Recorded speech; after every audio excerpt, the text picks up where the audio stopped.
जैसा कि आप जानते हैं कि राज्य स्तर पर ओल्ड पेंशन स्कीम को लेकर आंदोलन चल रहे हैं। पुरानी पेंशन स्कीम को लागू करने के लिए एक मंच पर सरकारी कर्मचारी एकजुट होने लगे हैं। ऐसा क्यों हो रहा है और इसके क्या कारण हैं? आइए आगे आपको पूरा डिटेल में बताते हैं। Welcome to my channel Lalita Thakur.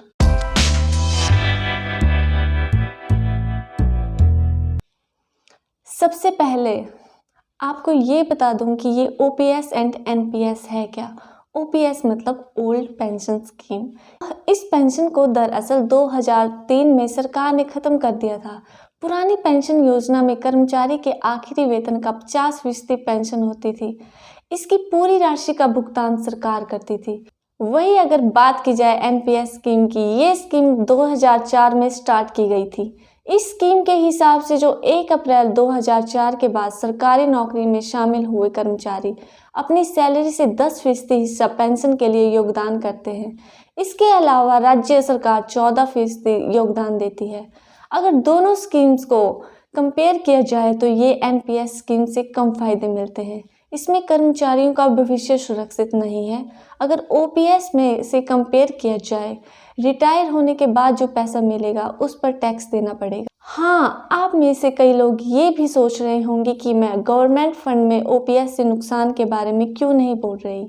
इसके लिए मैं दूसरी वीडियो में बताऊंगी, क्योंकि ये भी एक बड़ा टॉपिक है। फिलहाल बात करते हैं सिर्फ पेंशन स्कीम की। इसमें अब कुछ मेन डिफरेंस ये होते हैं कि ओपीएस में पेंशन के लिए सैलरी से कोई कटौती नहीं होती, जबकि एनपीएस में 10% सैलरी काटी जाती है। ओपीएस सरकारी कर्मचारियों के लिए सेफ इसलिए माना जाता है क्योंकि ये सरकारी खजाने से दी जाती है, जबकि एनपीएस शेयर बाजार आधारित है। बाजार की चाल के आधार पर ही भुगतान होता है। ओपीएस में पुरानी पेंशन योजना में 6 महीने के बाद मिलने वाले महंगाई भत्ता डीए लागू होता है, जबकि एनपीएस में ऐसा नहीं होता। ओपीएस में रिटायरमेंट के बाद 20 लाख रुपए तक ग्रेजुएटी मिलती है, जबकि एनपीएस में कुछ भी फिक्स नहीं है। इसमें कभी भी कुछ भी चेंज हो सकता है। और सबसे मेन बात, ओपीएस में रिटायरमेंट के समय अंतिम बेसिक सैलरी के 50% तक निश्चित पेंशन मिलती है, जबकि एनपीएस में रिटायरमेंट के समय निश्चित पेंशन की कोई गारंटी नहीं है।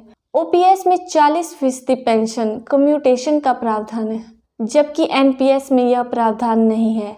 मेडिकल फैसिलिटी है, लेकिन एनपीएस में स्पष्ट प्रावधान नहीं है। अब क्वेश्चन ये है कि क्यों अचानक ओपीएस का मुद्दा सामने आया है देश में। चुनावी वादों में पुरानी पेंशन थी और इसे लागू भी किया गया। अब दूसरे राज्यों में भी इस पर चुनावी रंग चढ़ा है। अब दूसरे राज्यों के लोग भी तो शांत नहीं बैठेंगे, उनकी भी ओपीएस को लागू करने की डिमांड बढ़ने लगी। तो आज के लिए बस यही, मिलते हैं दूसरी वीडियो में। मेरे चैनल को सब्सक्राइब करना न भूलें। आपका एक सब्सक्राइब मेरे लिए बहुत कीमती है। धन्यवाद।